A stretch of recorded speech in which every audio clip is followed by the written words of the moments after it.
برادر من، خواهر من خودم اگه 20 سالگی ازدواج میکردم بچه 16 ساله داشتم الان. خب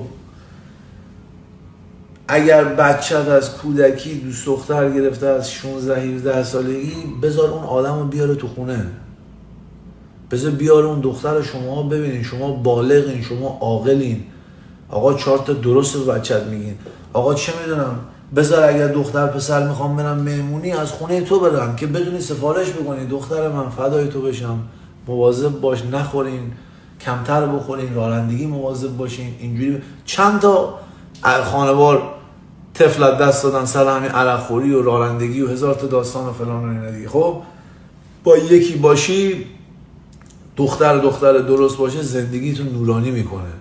والله از این شاخه به اون شاخه مریض میشیم، مثل من روحت مریضه برادر.